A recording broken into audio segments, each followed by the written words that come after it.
नमस्कार, मी ॲडव्होकेट विशाल मोहिते। आज या ठिकाणी दुधोंडी या ठिकाणी जो अत्याचार झाला एका छोट्याशा आपल्या बालिकेवरती, त्यासाठी न्याय मागण्यासाठी या ठिकाणी सुतार समाज असेल, पांचाळ समाज असेल, विश्वकर्मा समाज असेल, इतर ओबीसी समाज असेल, तसेच इतर सर्व जागरूक नागरिक व समाजसेवी संस्था या ठिकाणी आलेल्या आहेत। निश्चितच हा प्रकार अतिशय वेदनादायी आहे।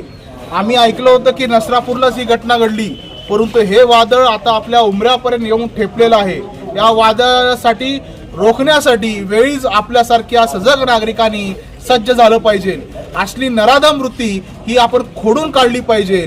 या ठिकाणी सर्व समाजाने निवेदन दिलेलं आहे की आरोपीला कठोरात कठोर नाही, फाशीची शिक्षा व्हायला पाहिजे।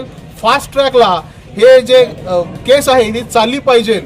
मला वाटतं याच्या व्यतिरिक्त आज आपल्याला खऱ्या अर्थानं जनजागृती करण्याची गरज आहे, कारण की आज बघतोय की आपल्या लेकीबाई सुरक्षित आहेत का, अशा स्वरूपाची नराधमी वृत्ती येते कुठून ती वेळीच ठसली पाहिजे। गाव लेवलला सुद्धा मला वाईट वाटलं जेव्हा त्या समाजाची स्थिती गरीब असल्यामुळे, त्या पीडित कुटुंबाची स्थिती गरीब असल्यामुळे त्यांना कोणी सहकार्य केलं नाही। वास्तविक आपण सगळे गाव गाड्यामध्ये कुटुंबामध्ये राहणारे लोक आहोत, त्या गावाने या विरोधात उठाव करायला पाहिजे।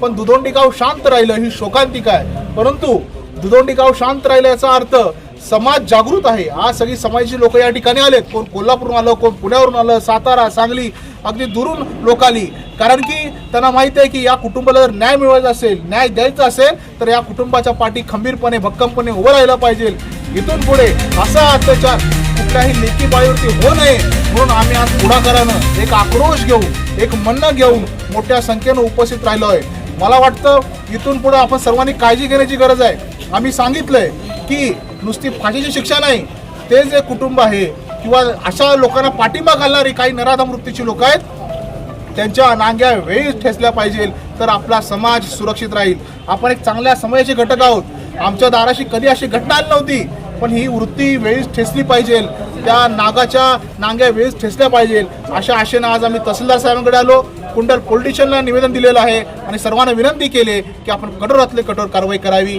धन्यवाद।